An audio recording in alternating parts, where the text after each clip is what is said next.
I recently had a talk with my wife of 11 years. Sadly, it ended with her in tears. This reminded me of a similar situation 3 years ago when I almost lost my job. Back then, my wife Kate, who is also known as Catherine, was so upset at the thought of me missing our anniversary that she insisted I come home. Fast forward to today. Now it's her who won't be there on our anniversary. I didn't say anything to change her mind. Despite this, the past 12 years have been the happiest in my life.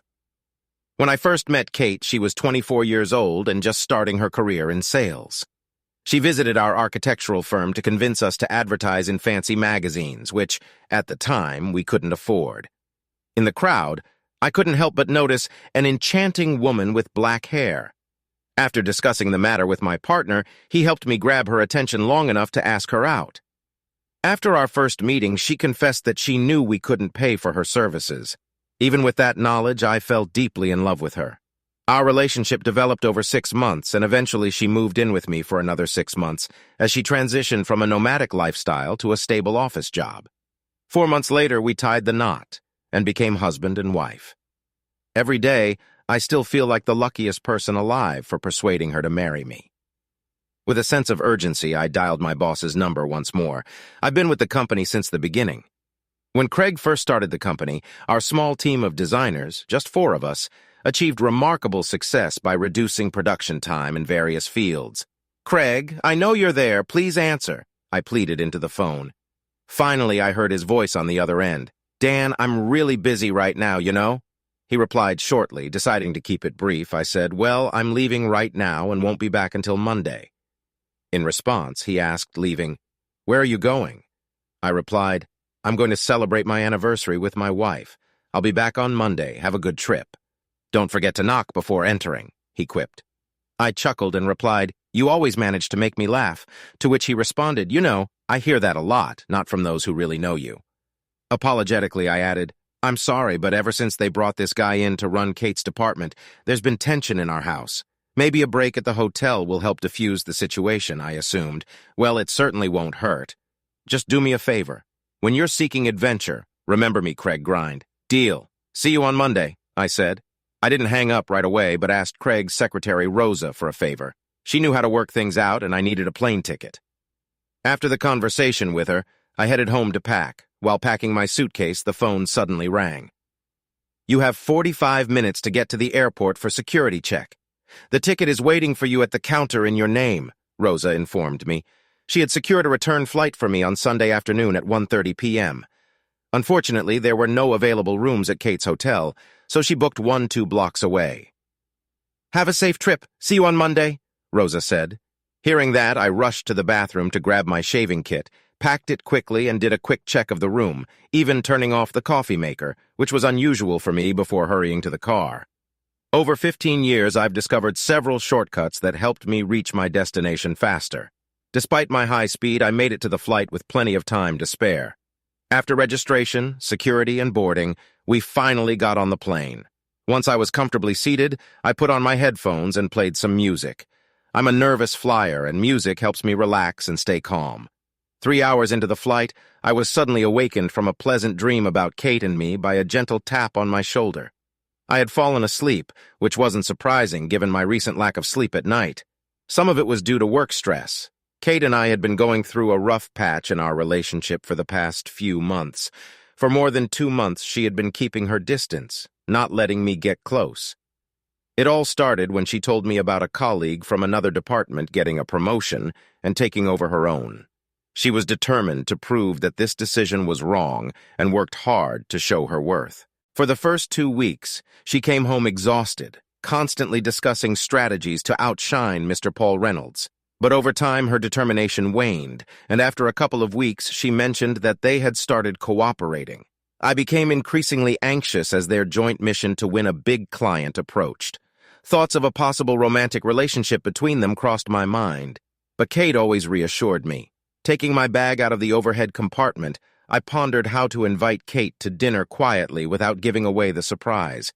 After taking a taxi to my hotel, I struck up a casual conversation with the driver, who happened to mention a charming, dimly lit restaurant located between our 2 hotels. "Sounds intriguing." I expressed interest because it turned out to be exactly what I had in mind. After checking in, I quickly showered and rushed out. I wanted to catch Kate before she left for dinner. Glancing at the clock in the lobby, I saw that it was almost 5:30.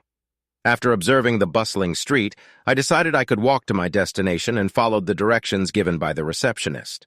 The stroll was easy, and I made sure to remember the charming restaurant mentioned by the taxi driver, which happened to be just a few steps from her hotel. Furthermore, when I exited the taxi, I left the driver a generous tip. At 5:50, I entered the hotel lobby and stood in line at one of the reception desks. I exchanged a smile with a woman who motioned for me to come forward. "Hello," I greeted her warmly. "My name is Dan Cardiff. I'd like to know if my wife, Catherine Cardiff, is in her room right now. If so, I'd appreciate the chance to talk to her." "Catherine Cardiff, you said?" She double-checked, taking a moment to consult her notes. "Yes, she's a guest here. Give me a minute to check if she's in her room." With that, she dialed the room number. After a while, she turned to me with an apologetic tone. "I'm sorry, sir, but there was no answer. Would you like to leave a message?" "Not at the moment," I replied, a hint of disappointment in my voice. I was hoping to surprise her. "We have an anniversary tomorrow. I'd be very grateful if you didn't mention our conversation," I requested, hopefully. "No problem, sir, I assure you," she reassured me. "I didn't catch everything," she said. "I wish you a wonderful day tomorrow, sir," the woman added politely. "Thanks. I'm thinking about going to a restaurant." "Maybe luck will be on my side," I responded. "Good night." I bid her farewell. Looking to the far end of the lobby, I spotted a noisy hall packed with people engaged in various activities. Working, serving, sitting, eating. It was very crowded, and I knew the chances of finding her there were slim. Then, I noticed a restroom located on one side, closer to the back wall. I searched all around, scanning left and right, desperately looking for any sign of her presence. Despite my efforts, she remained elusive. After finishing my business, I settled near the corridor entrance and once again scanned the room. It seemed futile. Finding her in such a crowded place was nearly impossible. But then I unexpectedly caught a faint sound of laughter, reminiscent of hers. I followed the wall with my eyes, but towering booths obstructed my view, allowing only glimpses of the faces of the men and the women with them. Reluctant to approach any table until I could escape her notice, I retraced my steps and turned my gaze toward the wall. Slowly making my way along the row of tables one by one, I reached the third one from the corridor where I was standing. And there, in that very booth, I saw her. She sat there, engrossed in conversation with a man I didn't recognize. She looked radiant, dressed in the same elegant dress she always wore on evenings filled with dancing. Their interactions seemed relaxed, as if they were entirely at ease in each other's company. I couldn't help but wonder what was really going on between them. It seemed far more close than a typical dinner with a colleague. My heart raced as he leaned closer to her, prompting me to instinctively grasp the doorframe for support. As she bent down, their lips met in a tender kiss. Filled with mixed emotions, I decided to leave the doorway and move to the center of the hall. Sinking into one of the padded chairs with a high backrest, time seemed to blur. I sat there, never taking my eyes off their table. Suddenly, I heard her laughter again, drawing my attention. Turning my head, I saw her walking beside him, holding his hand tightly with both of hers. Their closeness, along with the general merriment, piqued my curiosity. They strolled past me just 15 feet away, and even though they conversed, my focus was solely on the adoring expression she wore as she gazed at him. It had been a long time since I had seen such an enamored look. At that moment, my breath caught in my throat, and I was momentarily speechless. I headed for the exit, my expression likely betraying my displeasure, fueled by a surge of determination. I walked straight to the sidewalk. I couldn't take my eyes off them. She clung to his arm, leaning affectionately against him. I watched as they walked down the street, eventually turning a corner and disappearing into a restaurant I had noticed earlier as I snapped out of my trance. I hurriedly headed for the door. Suddenly realizing my surroundings, I decided to slow down, giving them ample time to move away from the entrance. I came to a halt, taking a few deep breaths in an attempt to regain my composure. Undoubtedly, there was meaning in the expressions on their faces, but I desired more. even though I couldn't fully comprehend what it was. Summoning my resolve, I pushed open the door and cautiously entered, staying close to the wall since the entrance was unattended. I patiently stood there, waiting until my eyes adjusted to the surroundings, surveying the room. Finally, my gaze settled on them. Sitting at a table meant for two at the far end, I made my way there, clinging to the walls with my hands. As I sat down at a small table, the waitress promptly appeared behind me. "What can I get for you, dear?" "What'll it be?" she inquired. I replied, "Double scotch on the rocks." I overheard their conversation. "Our meeting tomorrow isn't until 10 o'clock, so we can celebrate late into the night," he said to Kate in a hushed tone. "I'm glad you didn't let him manipulate you into going home. We wouldn't miss our 2-month anniversary for anything." "I can't believe it's been 2 months," she exclaimed, "and it could have been longer." He remarked, "If only you had accepted my offer at the end of my first week at work," he reminisced. She laughed and added, "I had to play the innocent girl with you, considering that I'm supposedly married." She shook her head in disbelief, recalling the moment when he approached her in the presence of Marge and asked her out, fully aware of his marital status.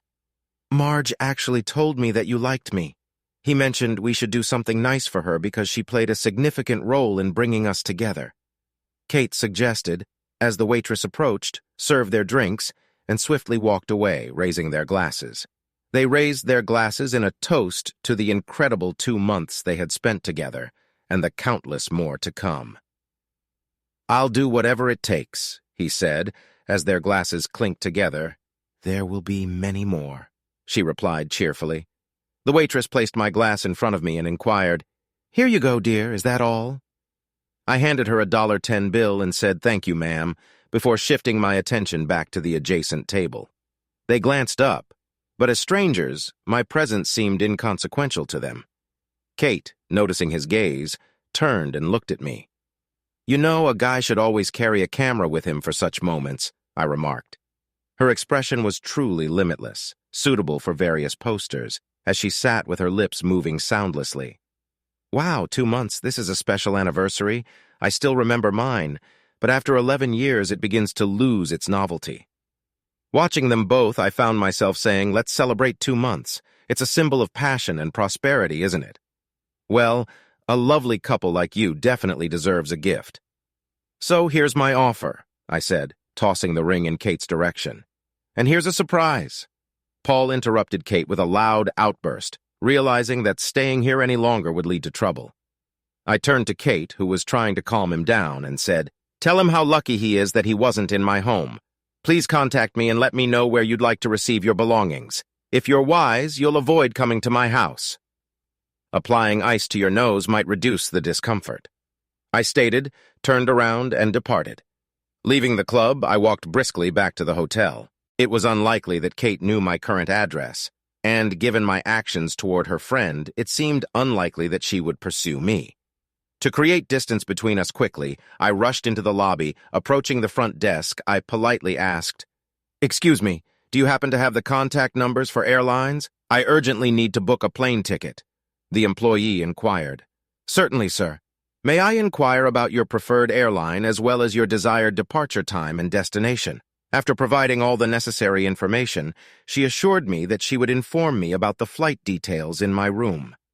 Back in the room, I began to pace back and forth, bewildered by the unfolding events.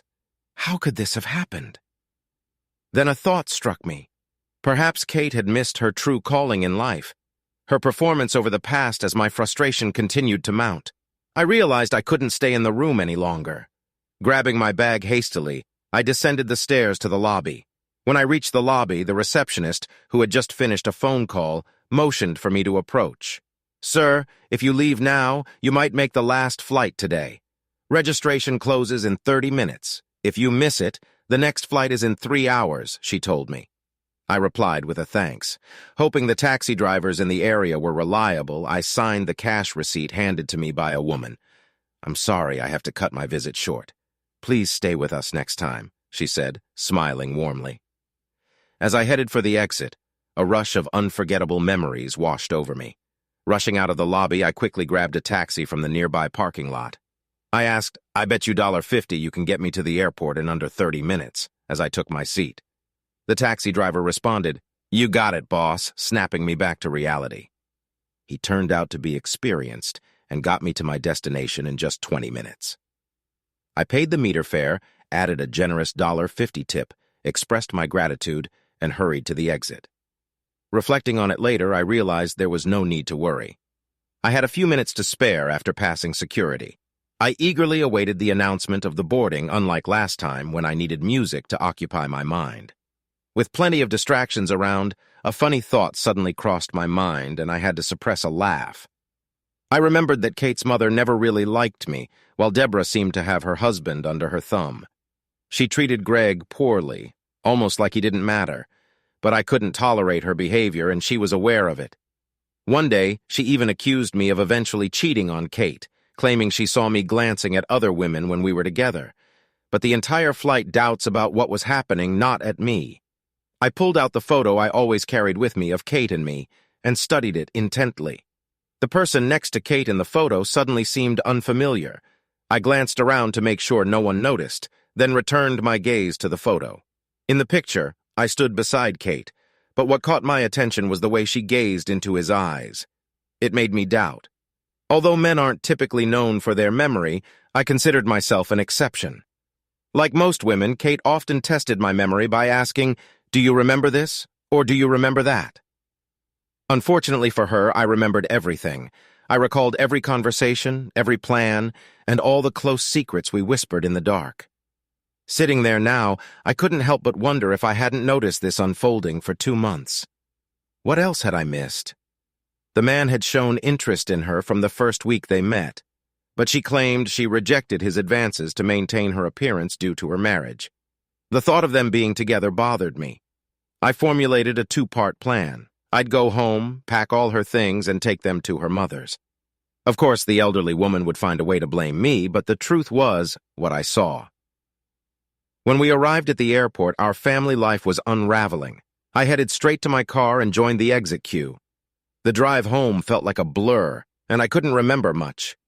Nevertheless, I reached my destination. The journey's duration remained a mystery, but honestly, it didn't matter. Stepping into the dimly lit house, I felt an eerie sense of unfamiliarity. The thought that I had to get used to this sight as the new norm consumed me. After dropping my bag, I headed for the kitchen.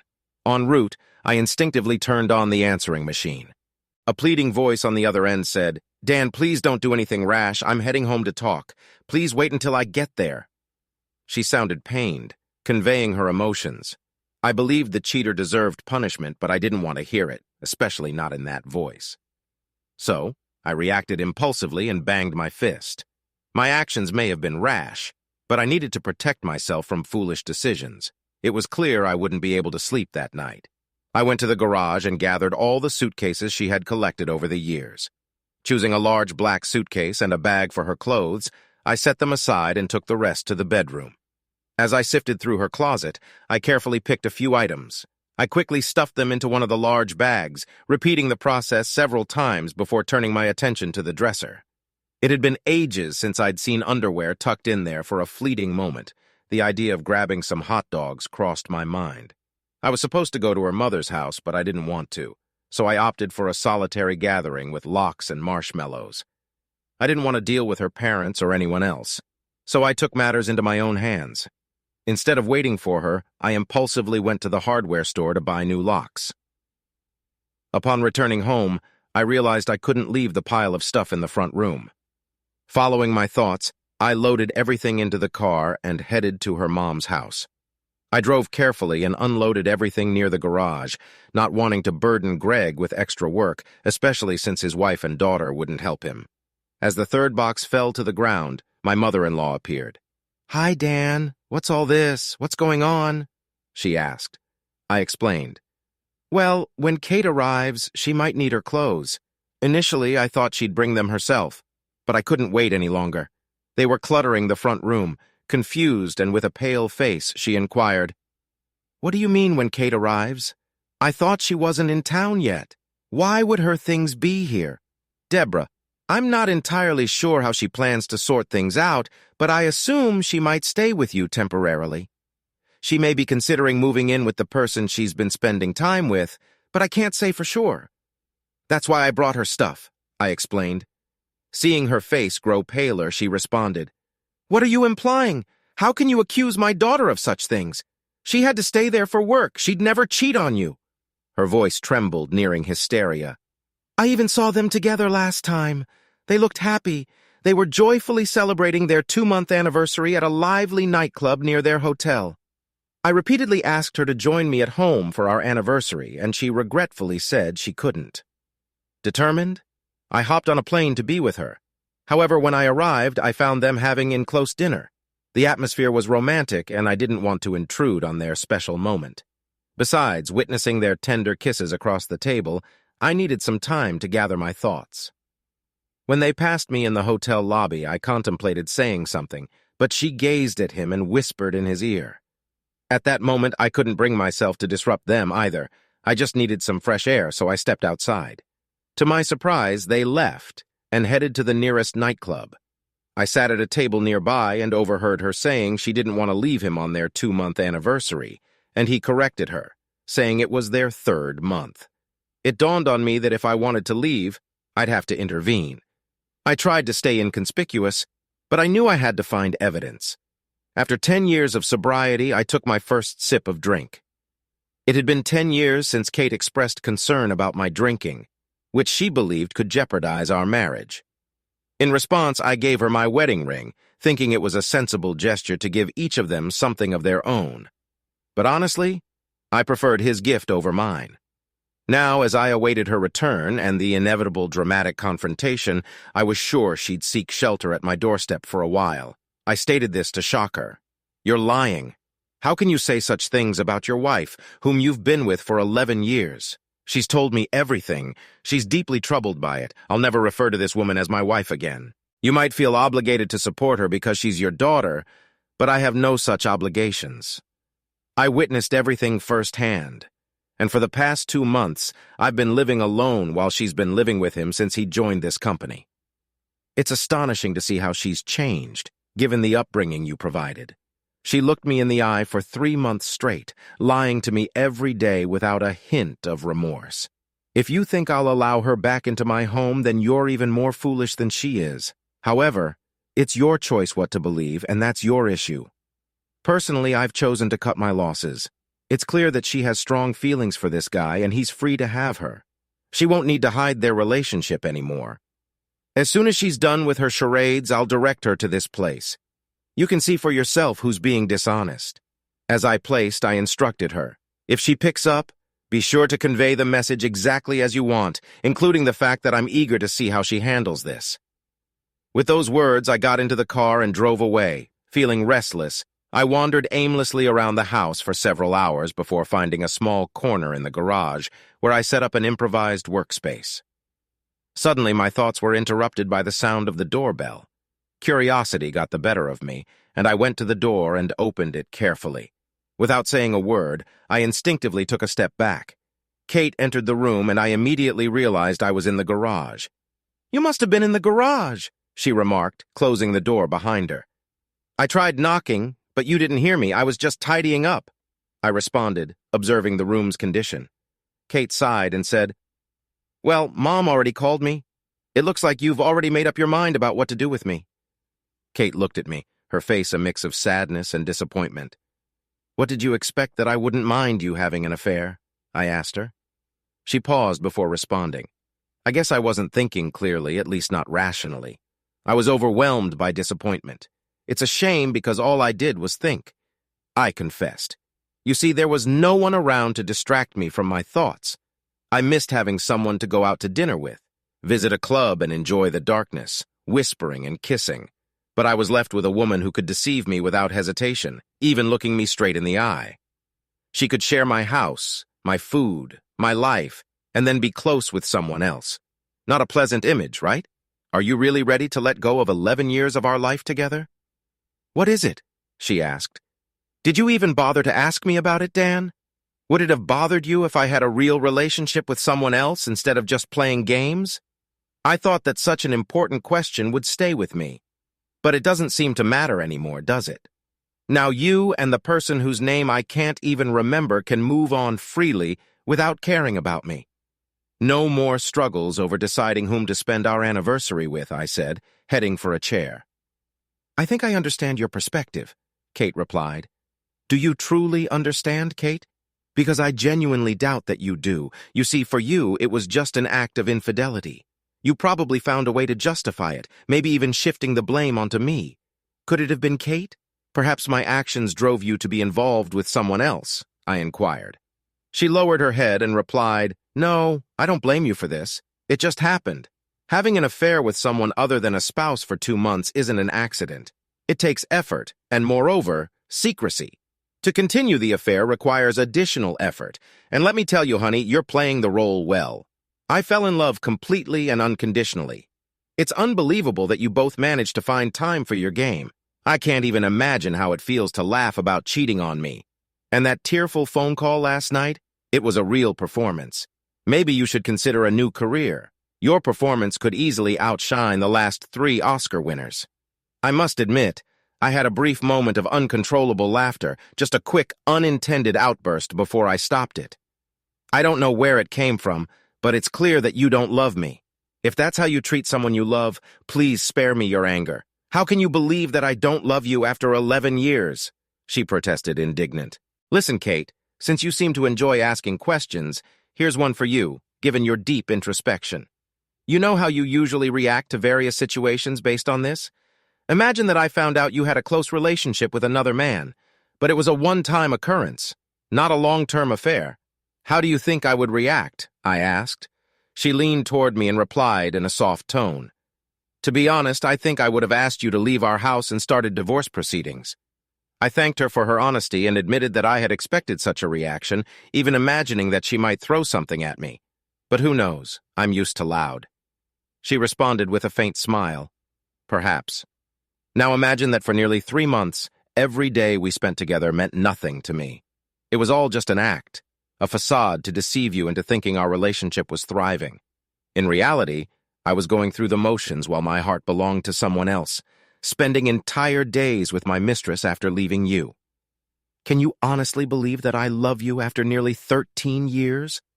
Show me some confidence, Kate, I said seriously. It's as if you're implying that you don't care about this situation. The time we spent together was very valuable to me. It wasn't just casual conversation. I genuinely enjoyed being with you, she said. Do you recall the last time we were close, Kate? When was the last time you initiated one of our affectionate kisses? When did you last act like my wife, Kate?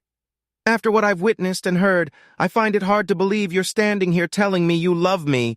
I'm not naive. I overheard you discussing him with that gossip March as soon as he arrived at the office. And then, to top it off, you both came up with the idea of giving her a gift for bringing you two together. It seems like you've already found your next bridesmaid. All that's left is to find his best man and the wedding banquet will be ready, I commented, reclining in my chair. So it turns out you're just like me, after all. Should I expect a server to show up at my doorstep? Kate inquired. What is it? She asked. First and foremost, I need to know where you're going to live. You won't find a process server waiting on your doorstep to deliver the divorce papers. I've reserved that privilege for myself. That's it. The case is closed. Escape from Kate and move forward. If you happen to see me with someone else, please don't try to intervene. I stated, What are you trying to prove with this? Kate asked. I probably didn't think I needed to prove anything to you. What I did for myself, not for you. Why would I fight for a man like you? Those who respected me so little thought that I would tolerate or make excuses for the way you treated me. When I gave you the ring, it was a clear sign that you were done. I don't want to invest my energy in something that no longer matters to either of us. I can't forget or forgive, and based on your past and present behavior, it's evident that I'm not a priority for you. So it's time for me to leave you, Kate, and move on. I don't pretend to understand how you expected everything to end, but you certainly ruined everything. Now it's your turn to sleep at his place, I said, locking eyes with her. You're kicking me out and keeping everything for yourself. To be honest, it seems unfair after 11 years, she replied. It always comes down to a deal, doesn't it? Well, that's settled. If you need a house, you'll have to pay for it. As for me, I want to keep the house. I've fallen in love with him. With the extra space, I can finally transform it into what I truly desire. I assumed you and Bast had already found a place, I said. His name is Paul, she corrected. I couldn't care less about that. Really? Do you think he has nowhere to live? I asked. Well, of course he does, she responded. In that case, problem solved, I remarked. I was waiting for your answer, and then it occurred to me. So I guess you don't think his wife will agree to this arrangement, I said, noticing her expression. Wait, did you find out everything about him? How did you know he was married? She asked seriously. This isn't a joke. You really think I'm naive, don't you? Why else would you be here, Kate? So what's the deal? He doesn't want to divorce his wife for you? I hope you haven't seriously considered coming back to me. I've contemplated this particular question. I considered the possibility that our relationship had lasted 11 years. However, upon reflection, I concluded that we're done. This decision was made by you. Let's reminisce about those incredible 2 months you spent together and hope for even more in the future. Keep in mind, as I mentioned before, when I gave you the ring, it signified the end. Please refrain from making excuses about our 11-year history. Those years didn't matter to you in the past and don't matter to me now. Therefore, I'll compensate for those 11 years with a set of legal documents as soon as they're prepared. The house offer remains unchanged. If you don't want to leave the house, you can come back and take whatever you want. It appears you're ready to move on without any hesitation. Divorce me and go on your way. You may be trying to elicit my sympathy, but I want to make it clear that I'm moving on from someone I can't trust living under the same roof with me. I will never trust you again. So what's your plan? Do you want to keep the house for yourself? I asked. No, I have no desire to keep this house. Give me a few days to find a new place and I'll likely take a significant portion of the furniture, she replied, taking her hand out of her pocket. What should I do with this? She asked, handing me the ring. Do whatever you want with it. Oh, I have an idea. Why not use it as a toe ring? It would fit perfectly on your big toe, given how you treated him. I might actually find some use for it, I suggested. Okay, you know what? I could use some extra money. Maybe I'll pawn it, she warned. Well, you won't get much for it. They buy these things by weight, and most likely you won't even get $30. You can't buy a genuine gold ring for your finger for $30. But that's just my opinion. It's your ring, so do as you please with it, I stated, turning towards the door. Did you get all my stuff out of the closet? She asked. Yes, I got everything, though I was a bit annoyed with the furniture at the time. I'll call you in a few days. I have to admit I didn't pack your things very neatly. I hope you still have clean, unwrinkled clothes after the trip, I commented. May I take a look? She inquired. Of course, don't be shy. You know where everything is, I said, noticing a slight frown on her face. I waited patiently as she inspected the room. I could hear her rummaging in the bedroom, then in the closet, and finally in the bathroom. A few minutes later, she returned downstairs, hastily packing cosmetics into a floral zip-up bag. You were thorough. You only missed a few things. I may have to call you when it's time to move, she said with a forced smile. Of course, I'd be happy to help as long as it's not too close to me, I replied, smiling affably, getting up to open the door for her when she suggested going for a walk. I paused for a moment, considering her request, and then an idea struck me. Wouldn't it be too much to ask you to run around instead? I inquired, maintaining a serious expression. Kiss me on the spot, she replied, turning to leave. I wouldn't dare kiss someone who knows where she's been, I retorted, closing the door behind her. That marked the end of our communication. 3 months later, my lawyer diligently filed all the necessary divorce documents, instructing me to pick them up from his office on Monday. My itinerary for the day included 2 stops, first at the lawyer's office, and then at my mother-in-law's house. The sole objective was to obtain Kate's signature on the documents, ensuring she had no false hopes of reconciliation. After parking my car at her house, I paused for a moment, gazing at the familiar facade, contemplating the completion of this final task. It might take some time, but eventually I would find solace and quiet nights again, as this chapter would finally be closed. Exiting the car, I made my way to the front door and rang the doorbell. To my surprise, my mother-in-law answered, "Well, Dan, what brings you here? What's going on?" she asked. "I thought you had forgotten about us already," I replied. "Not yet." "Is Kate here?" I inquired. "Yes, she's here. Come on in," she replied, closing the door behind her. A few moments later, Kate entered the room. "Kate, I'm here for you to sign these papers. I'll file them tomorrow and then our divorce will be finalized. I just want it to be over," I explained. Kate sighed and said, "I don't think I've ever been good enough for you, have I? Do you seriously think I'll just stand by and watch your actions over the past few months?" Kate briefly left the room, but soon returned with a pen in her hand. As she hastily signed her name on the appropriate pages, I watched her movements carefully. When she finished, she forcefully placed the pen on the table and swiftly gathered everything into a manila envelope ready for archiving. "You're free now," she said. "Thank you for signing these. Take care of yourself and find happiness." Starting her focus from me to herself, she added, "Mom, you can come into the room. Congratulations to you as well," I replied, before walking out the door. As I drove away, a wave of mixed emotions washed over me. I understood that this marked the end of our relationship, and I couldn't shake the feeling that life was about to take a new turn. Just a month later, our divorce was finalized, signaling the start of a completely different life. In due course, I received unexpected news from Kate's father. He informed me that after our divorce, Kate had asked Paul to leave his wife and marry her. However, Paul made it clear to Kate that he couldn't do that. He admitted that their relationship had no romantic feelings for her. It seemed that after such a revelation, Kate had to come to terms with the fact that she would have to continue her life without me and without Paul, learning the lessons from our past relationship. Kate now resides with her parents in search of a new job after being disgracefully dismissed from her previous one, just like Paul, thanks to me. According to her father, Kate is unhappy. She's had several encounters, but they involved either married men seeking only interest or men with questionable reputations. Engaging in indiscriminate close relationships led Kate to contract a psychiatric illness, and she's now in therapy.